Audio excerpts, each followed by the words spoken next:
Hello guys, welcome to easy legal law. आज हम देखेंगे सेक्शन 54 ऑनवर्ड्स। सेक्शन 54 है सेल। सेल यानी जो हम बेचते हैं उसे कहते हैं sale. Sale is transfer of ownership in consideration of price paid और प्रॉमिस्ड और पार्टली पेड और पार्टली प्रॉमिस्ड। एसेंशियल एलिमेंट्स क्या है? पार्टीज है, there must be at least two parties, seller and buyer, both must be competent to contract. Subject matter must be immovable property. Transfer of property regulate sale of immovable property. Sale of यहाँ पे movable होना चाहिए था। Sale of movable property regulated by sale of goods act. Transfer of ownership in sale, ownership of the property is transferred from transferor to transferee. Ownership is not a single, it's a right of bundle of rights. Ownership is not a single right, it is bundle of rights. Ownership सिर्फ एक right नहीं है, उसके साथ बहुत सारे right आते हैं, जैसे कि right to enjoy, right to lien, right to alien, right to mortgage, etcetera etcetera. Consideration in sale, consideration में बी प्राइस पेड और प्रॉमिस्ड और पार्टली पेड और partly promised. Price means money, consideration. Registration, if valuation of immovable property is more than 100, transfer shall be effected by registered instrument, and if valuation is less than 100, it may be effected either by registered instrument or orally. अगर 100 से कम है तो orally भी कर सकते हैं। Rights and duties of seller and buyer. तो पहले ड्यूटीज ऑफ सेलर देखते हैं। Duty to disclose material defect, अगर कोई खराबी है तो पहले उसे दिखाना चाहिए। Duty to produce title deeds, उसके कागजात जो कुछ पेपर्स होंगे। Duty to answer relevant question. Duty to pay outgoings, मतलब अगर कुछ खर्चा है तो उसका पेमेंट करना चाहिए। अगर कोई रिलेवेंट क्वेश्चन पूछे तो उसके आंसर देने चाहिए। Duty to take care of property, जब तक प्रॉपर्टी उसके पास है तब तक उसकी care. Duty to bear loss cost to property before sale, अगर सेल से पहले कुछ प्रॉपर्टी को होता है तो वो इसकी लाइबिलिटी होगी सेलर की। Duty to deliver the title deeds after sale, title deeds जो बायर है उसको डिलीवर करना। Duty to deliver position after sale, position देना बायर को। राइट्स ऑफ सेलर क्या है? राइट्स ऑफ सेलर है टू रिसीव प्राइस, पैसा तो इंपॉर्टेंट है 100%, तो कुछ बेचा है तो पैसे तो मिलने चाहिए। Right to receive rents and profits of property before sale, अगर कोई घर है वो बेचने से पहले उसका रेंट प्रॉफिट तो उसको मिलना ही चाहिए। Right to receive interest on unpaid price after sale, अगर कोई प्रॉपर्टी बेची है उसका उन्होंने 80% तो दे दिया है और 20% बाकी है, तो ये 20% पे उसको इंटरेस्ट मिलना चाहिए। अब बायर के भी कुछ ड्यूटीज है, जैसे कि ड्यूटी टू पे price, duty to pay आउटगोइंग्स after the cell, जो कुछ भी खर्चा है एक बार सेल हो गया उसको देना पड़ता है। Duty to pay interest on unpaid price after sale, जो कि ये हमने कहा था जो बाकी पैसे हैं उस पर इंटरेस्ट देना। Duty to bear loss cost to property after sale, sale के बाद अगर प्रॉपर्टी को हो जाए तो वो बायर की जिम्मेदारी है। Rights of the buyer, right to receive rent and profit after sale, after sale तो इसका राइट ही बनता है। Right to receive title deals of the property, right to receive position. ये इंपॉर्टेंट है अभी टॉपिक मॉर्गेज जो हम देखने वाले हैं। Mortgage section 58। मॉर्गेज किसको बोलते हैं? जो हम गिरवी रखते हैं। अगर हमें पैसों की जरूरत है तो हमारा जैसे ये प्लॉट है और हमें चाहिए अराउंड 1 लाख रुपीज, तो हम ये प्लॉट बैंक के पास गिरवी रखते हैं और बैंक हमको पैसे देती है, फिर हम बैंक को रीपे कर देते हैं ये पैसे, फिर से बैंक हमको फिर से ये प्लॉट वापस कर देती है। तो मॉर्गेज इसको कहते हैं, ये प्लॉट है इसको मॉर्गेज। और जो मॉर्गेज करता है, जैसे कि हम ये हमारा प्लॉट है, हमको पैसे की जरूरत है, हमने किया मॉर्गेज, तो हम हो गए मॉर्गेजर। और जो गिरवी रखता है, जो पैसे देता है, वो हो गया mortgagee. Mortgage is the transfer of interest in specific immovable property for the purpose of securing payment of money advance or by way of loan or existing or future debt or performance of any engagement, breach of which may give rise to pecuniary liability. हम loan के लिए गिरवी रखते हैं ये property, अगर हमने breach किया, अगर ये हमने पेमेंट नहीं दिया टाइम पे 1 लाख, ये बैंक अपना पैसा इस प्रॉपर्टी थ्रू रिकवर कर सकती है। Transferor is called mortgagor and transferee is called as mortgagee. The amount which is secured is called as mortgage money. Instrument by which transaction is effected is called as mortgage deed. इसके essentials है parties. There are two parties, mortgager and mortgagee. Both must be competent to contract. Subject matter of mortgage is immovable property. Debt may be secured or unsecured. If debt is secured against immovable property, it is mortgage. If debt is secured against movable property, it is pledge. जो movable property के लिए रहता है debt, वो रहता है pledge, और immovable property mortgage. Transfer of interest in mortgage, interest in specific immovable property is transferred from mortgager to mortgagee depending upon the interest which is transferred from mortgager to mortgagee. Kinds of mortgage is determined. अगर A एक कोई property B को mortgage करता है और वो property किस तरीके से मॉर्गेज करता है इस पे डिपेंड करता है कि वो किस प्रकार का मॉर्गेज है। Security of money, object of mortgage is security of payment of money. It may be advanced और to be advanced by way of loan or existing or future debt or performance of any engagement breach of which may give rise to pecuniary liability. अगर A ने वो breach किया तो ये property B को जा सकती है। Kinds of mortgage.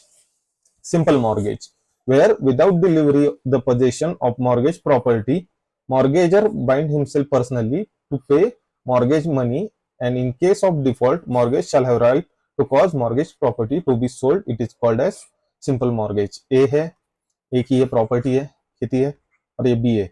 A ने B से 1000 रुपए लिए और कहा अगर मैंने ये टाइम पे नहीं लौटाए तो ये प्रॉपर्टी तुम बेच देना, लेकिन यहाँ पे खेती A ही कर रहा है, तो ये A के पोजीशन में है, A के पास ही उसका टाइटल है, सब कुछ है, लेकिन अगर वो ये 1000 रुपए नहीं पे कर पाया तो ये प्रॉपर्टी B बेचकर उससे रिकवरी कर सकता है। ये हो गया सिंपल मॉर्गेज। एसेंशियल क्या है इसमें? No delivery of position of mortgage property, property एक के पास ही थी। Mortgager is personally liable to pay money, A ही पे करेगा। Mortgager has right to sell the mortgage property, B के पास राइट रहता है प्रॉपर्टी सेल करने का। Simple mortgage shall effected by registered instrument whether valuation of property is more than 100 और लेस देन 100, मतलब कोई भी सिंपल मॉर्गेज हो तो उसको रजिस्टर्ड इंस्ट्रूमेंट से इफेक्ट देना पड़ता है। कभी कभी क्वेश्चन पूछ सकते हैं कि ₹90 की प्रॉपर्टी है तो रजिस्ट्रेशन जरूरी है क्या? हाँ जरूरी है, क्योंकि ये इससे कंफ्यूजन होता है बहुत लोगों को, मोर देन 100 और less than 100। Remedy for mortgagee, mortgagor, remedy उसके लिए suit for recovery of mortgage money, suit for sale of mortgage property. ये दो प्रकार की रेमेडी है। Suit for recovery of mortgage money ये मॉर्गेजी के लिए है, suit for sale of mortgage property ये भी मॉर्गेजी के लिए। Usufructuary in mortgage, where mortgager deliver the possession of mortgage property or bind himself to deliver the possession or authorize the mortgagee to retain possession and enjoy the rent profit of the property and appropriate the same towards the payment of mortgage money or interest thereon, or partly mortgage money and partly interest thereon. Such mortgage is called as usufructuary mortgage. तो in short ए है, ए का ये एक hall है banquet hall, ये B है, B से उसने 1000 रुपए मॉर्गेज एज ए लोन लिया और बी को कहा ये मेरा हॉल है, तुम इसको रखो और इसमें जो भी प्रोग्राम्स होंगे उससे जो भी पैसा आ जाएगा तो तुम्हारा ये लोन है रिकवर कर लेना। तो इसको बोलते हैं यूसुफ्रैक्चरी मॉर्गेज। इसमें हम प्रॉपर्टी का पोजीशन मॉर्गेजी को दे देते हैं। एसेंशियल क्या है इसके? Delivery of position of mortgage property, mortgagee has right to enjoy rents profit of the property, मतलब बी है तो वो एंजॉय कर सकता है प्रॉपर्टी के रेंट्स को। Mortgager is not personally liable except destruction of mortgage property. तो अगर ए है, ये बैंक्वेट हॉल है, बी को मॉर्गेज किया है यूसुफ्रैक्चरी मॉर्गेज, अगर इसका कुछ डैमेज होता है तो उसके लिए ए लायबल रहेगा, तो वो उसको वो रिपेयर करके देना होगा, तो ही बी इस हॉल को यूज कर सकता है। Mortgagee has no right of foreclosure. Foreclosure मतलब इस पे जब अगर ये 1,000 रुपए दिए हैं तो उसको इसके रेंट से ही 1,000 रुपए रिकवर करने पड़ेंगे। ये नहीं बोल सकता कि अब ये हॉल मेरा हुआ, पोजीशन भले ही उसका हो लेकिन टाइटल एक का ही रह सकता है। Mortgage by condition sale, condition sale मतलब ए है, ये प्लॉट है, बी से 1,000 रुपए लिए और उसने उसको एक कहा कि मैं ये लैंड तुमको मॉर्गेज रखता हूं, तुमको कंडीशनल सेल, अगर मैंने इतने दिनों में 1,000 रुपए दिए तो ठीक, नहीं तो ये प्रॉपर्टी ये सेल एब्सोल्यूट हो जाएगा। Where ostensibly where mortgager ostensibly sell the mortgage property upon a condition that in case of default in payment of mortgage money sale shall become absolute। अगर ए पैसे नहीं दे पाया तो ये सेल एब्सोल्यूट हो जाएगा। In case of payment before due date transaction become void, अगर A ने ड्यू डेट से पहले 1,000 रुपए बी को लौटा दिए तो ये ट्रांजेक्शन वॉइड हो जाएगा। Mortgage by condition sale, property is ostensibly transfer, mortgager may or may not be personally liable, it creates contingent interest in favor of mortgagee। contingent interest मतलब on happening or non happening of certain event। English mortgage, where mortgager absolutely transfer the mortgage property and bind himself personally to pay mortgage money upon a condition that in case of payment before due date mortgagee shall retransfer the property। तो condition में था, condition cell था, यहाँ पे ए पूरी तरह completely ही transfer कर देता है ये प्रॉपर्टी बी को, ये लोन के लिए। और क्या रहता है, अगर ड्यू डेट से पहले अगर इसने 1,000 रुपए इसको रिटर्न किए तो ये फिर प्रॉपर्टी फिर से वापस ए के पास आ जाएगी, नहीं तो ये बी के पास ही रह जाएगी। तो इसमें property is absolutely transferred, mortgagor is personally liable, it create vested interest in favour of mortgagee. तो mortgage by depositing title deeds, mortgage by depositing title deeds हम पुराने मूवीज में देखते थे। ए नाम के गरीब लोग, उनकी खेतियां, और बी नाम का एक सेठ जी रहता था साहूकार, उसके पास इन सब के डॉक्यूमेंट्स रहते थे और वो इनको लोन देता था। तो where mortgagor deposit the title deeds with mortgagor और his agent is called as mortgage by depositing title deeds. जमीन के कागजात देके मॉर्गेज करना, anomalous mortgage. If mortgage is not a simple mortgage, usufructuary mortgage, mortgage by condition sale, English mortgage, mortgage by deposit title deeds, then it is called as anomalous mortgage। Right and duties of mortgager, mortgager's right of redemption, redemption किसको बोलते हैं, अगर एक नाम का mortgager है, ये property उसने मॉर्गेज रखी है बी के पास 1,000 रुपए के लिए, लोन के लिए, अगर वो ये 1,000 रुपए रिटर्न करता है तो इसको ये प्रॉपर्टी फिर से मिलनी चाहिए, इसको बोलते हैं रिडम्पशन। हम जो रिडीम बोलते हैं उस तरह ये right of redemption. Section 30 deals with right of redemption, where at any time after mortgage money become due on payment or tender of payment, mortgager has right to call mortgagee to deliver the possession of mortgage property। मतलब ये property का delivery देने के लिए, तो retransfer the property, to deliver the title deeds of mortgage property। Such right of mortgager is called as right of redemption। Suit for exercise of such right is called as suit for redemption। अगर इस redemption के लिए अगर कोई suit file किया जाता है तो उसे सूट फॉर रिडम्पशन बोलते हैं। Redemption means recover something after making payment, payment करने के बाद उसको रिकवर करने के लिए उसे रिडम्पशन बोलते हैं। Right of redemption is the right of mortgagor. However, apart from mortgager, there are certain person who has right of redemption।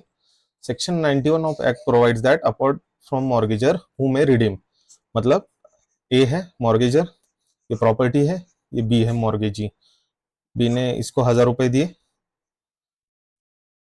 तो अदर, और ए ने उसको पे बैक किए तो ए रिडीम कर सकता है, लेकिन कुछ कंडीशन है, इस ए के अलावा भी दूसरे रिडीम कर सकते हैं। Section 91 deals with who may redeem, apart from mortgagor following person has right of redemption, इधर राइट आना चाहिए। Any person who has interest in the mortgage property मतलब अगर ये बी के साथ और किसी और को मॉर्गेज की हो, सपोज डी को, तो वो भी रिडीम कर सकता है, वो on behalf of A payment करके वो प्रॉपर्टी रिडीम कर सकता है। एनी श्योरिटी ऑफ मॉर्गेजर, अगर ए ने बी से पैसे मांगे, बी ने कहा कोई श्योरिटी चाहिए, तो एक सी नाम का उनका एक म्यूचुअल फ्रेंड रहता है, सी कहता है बी से अगर ए ने पैसे नहीं दिए तो मैं दे दूंगा, and A makes a default, C B को 1000 रुपए पे करता है, तो ये प्रॉपर्टी सी रिडीम करता है उसकी रिकवरी के लिए। Any creditor of mortgagor in whose favour decree for administration of state has been pass, अगर इस रिडम्पशन के लिए कोई सूट फाइल किया गया हो और उस सूट की डिक्री किसी के फेवर में हो, तो उसको वो प्रॉपर्टी जाएगी। सबरोगेशन, सबरोगेशन इन शॉर्ट अगर बोली भाषा में इसको कहे तो ये है सब्सटीट्यूशन।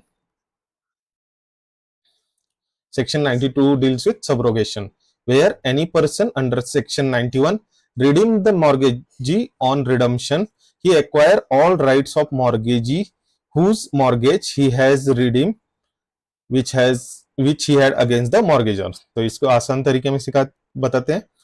ए है, ए ने ये प्रॉपर्टी बी को मॉर्गेज रखी थी सपोज 1000 रुपए के लिए, तो डी आता है, सी आता है पिक्चर में, सी इसको 1000 रुपए देता है बी को, उसका लोन रिपे करता है।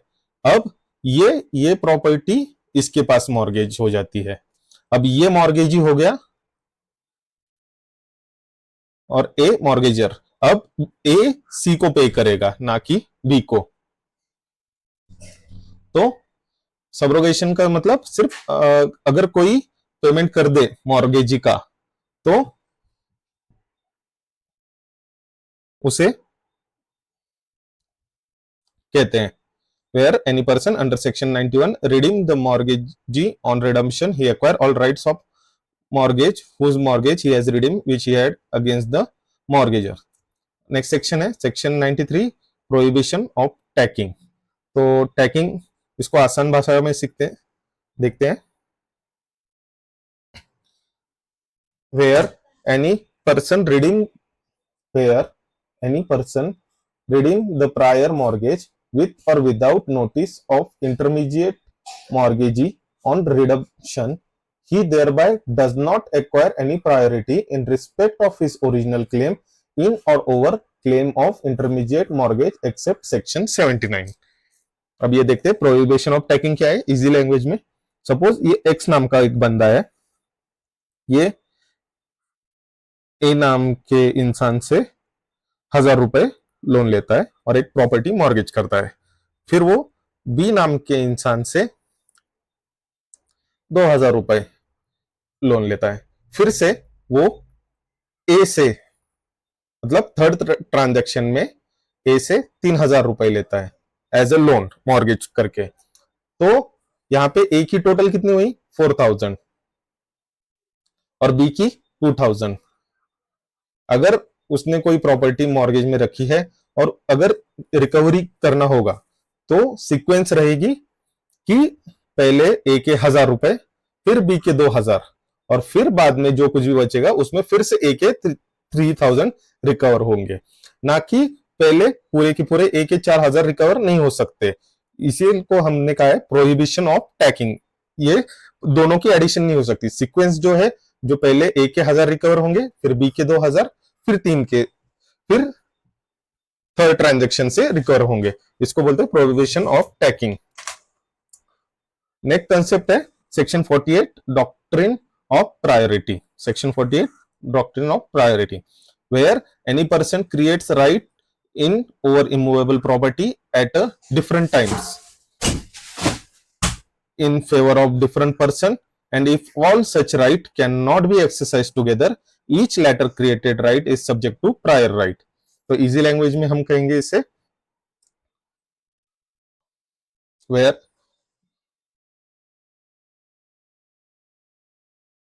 where any person creates rights in over immovable property at different times in favor of different person, and if all such right cannot be exercised together, each latter created right is subject to prior rights। Suppose x है, ये property है, इसने mortgage की ए को, और फिर वही suppose इसका वैल्यूएशन है 1000 और उसने 1000 के लिए ही मॉर्गेज की, और फिर उसने बाद में की बी को फिर से 1000 पे मॉर्गेज। तो यहाँ पे जो मॉर्गेज है फर्स्ट राइट रहेगा ए का। तो डॉक्ट्रिन ऑफ प्रायोरिटी क्या बोलती है कि भले ही बी का भी मॉर्गेज रहेगा फिर भी ए का राइट रहेगा। अब सपोज यहाँ पे दोनों का मॉर्गेज ने ए पे मॉर्गेज किया और बी को उसने सेल कर दिया प्रॉपर्टी, भले ही अब टाइटल बी के पास रहा हो लेकिन ए का उस पर उतना हक है कि वो अपने 1000 रुपए रिकवर कर सके। इसको कहते हैं doctrine of priority, where any person creates rights in over immovable property at a different times। Different time में हुआ है ए और बी का इन फेवर ऑफ डिफरेंट पर्सन, दोनों डिफरेंट पर्सन है। All such right can not be exercise together. तो इसको cell किया गया है, इसका मॉर्गेज है, टुगेदर एक्सरसाइज नहीं हो रहा है। Each later created right is subject to prior, तो ये सेल इसके बाद ही वैलिड होगा। इसके कुछ एक्सेप्शंस है। Section 78 postponement of prior interest to subsequent. तो ये सेक्शन क्या कहता है, वेयर थ्रू फ्रॉड और misrepresentation any person induces another to advance money then such prior interest postpone to subsequent. अगर ये एक्स बंदे ने अगर ये प्रॉपर्टी इसका वैल्यूएशन 1000 है तो बी को बेच दी, लेकिन फ्रॉडुलेंटली उसने पहले ही ए से इसका 1000 रुपए का मॉर्गेज किया हुआ है।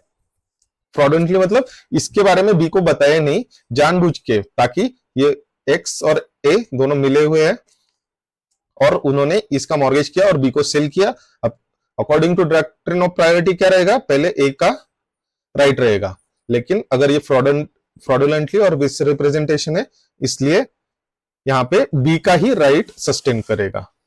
तो यही है postponement of prior interest to subsequent. Section 79 क्या कहता है, advance made at different time when maximum amount is secured. Advance made at different time when maximum amount is secured. अब हम देखेंगे clog on redemption. Clog on redemption का मतलब क्या है, once a mortgage always a mortgage.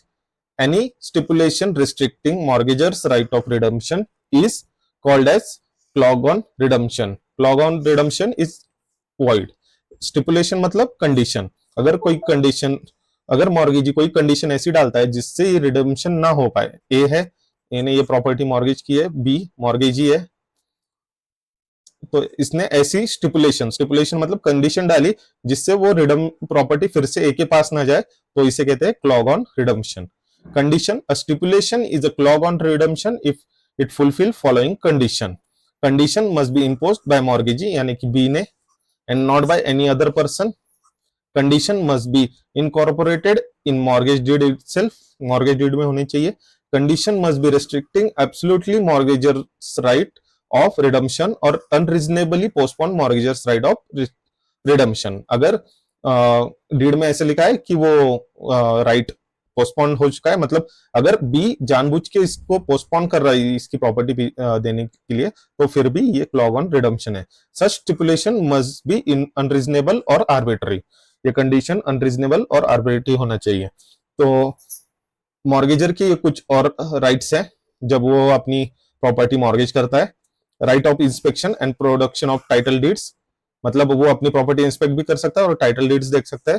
Right to renew the lease, अगर उसको फिर से कोई लीज रिन्यू करनी है तो वो कर सकता है। राइट टू इफेक्ट लीज, अगर वो लीज बनाना चाहता है तो लीज बना सकता है। Right of any improvement made to the property, अगर प्रॉपर्टी को इंप्रूवमेंट चाहिए तो वो कर सकता है।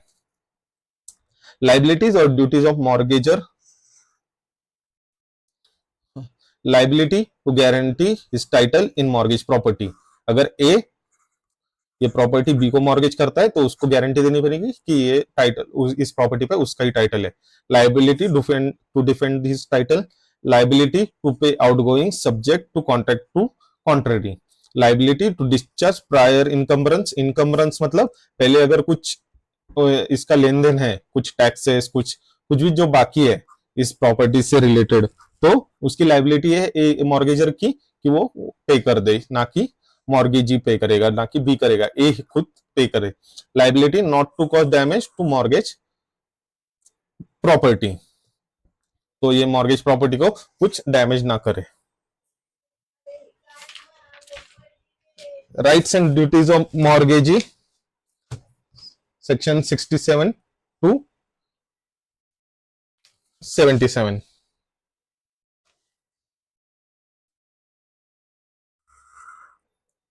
राइट टू फोरक्लोजर, जैसे मॉर्गेजर के लिए क्या रहता है, राइट टू रिडम्पशन, वैसे ही ये मॉर्गेजी की राइट है, right to foreclosure. In absence of contract to contrary at any time after mortgage, money becomes due, but before decree of redemption or tender of mortgage money or deposit of mortgage money in court, mortgagee shall have right to obtain decree from court directing that mortgager is absolutely debarred from exercising right of redemption। तो मतलब A है, ए ने ये property mortgage किया, B है, B ने उसको loan दिया, ए ने रिपे नहीं किया टाइम पे, तो बी कोर्ट से ऑर्डर ले सकता है उसका राइट टू रिडम्पशन डिबार्ड कर दो। तो इसी को राइट ऑफ फोरक्लोजर बोलते हैं। इसको ही मतलब अपनी बोली भाषा में कहते हैं ताबा मारने, हम कहते हैं इसको। इन शॉर्ट ये अपने पोजीशन में प्रॉपर्टी लेता है। To cell mortgage property, B ये प्रॉपर्टी सेल भी कर सकता है। Right of mortgagee to obtain decree directing a court to absolutely debar mortgagor,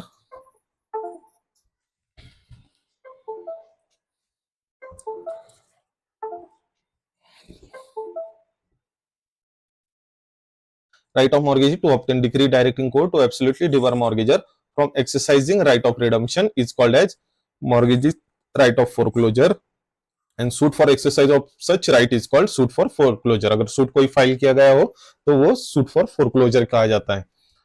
second right है right to institute money a suit for recovery of mortgage money, अगर उसको recovery करना हो मनी का तो वो राइट सूट फॉर रिकवरी भी file कर सकता है। Right to cell mortgage property is power given to mortgage in mortgage deed, if होना चाहिए यहाँ पे। Right to cell mortgage property if power given in mortgage deed. Right to enjoy rents and profits of property in case of usufructuary mortgage, usufructuary mortgage में ए अपनी property का position ही B को देता है और कहता है इससे रेंट एंजॉय करो। Right to enjoy assertion to the mortgage property. Liabilities of mortgagee, liability to deliver possession of mortgage property after payment of mortgagee if mortgage is in possession, liability to deliver possession of mortgage property after payment if mortgage is in possession, जो mortgage property है उसको return करना। liability to deliver the title deeds after payment if mortgage is by depositing title deeds, title deeds होंगे वो जो कागजात होंगे जमीन के वो रिटर्न करना। liability to retransfer the property after payment in case of English mortgage, अगर इंग्लिश मॉर्गेज है तो रिट्रांसफर करना property. Liability not to cause waste और डैमेज टू मॉर्गेज प्रॉपर्टी को कुछ डैमेज नहीं करना है।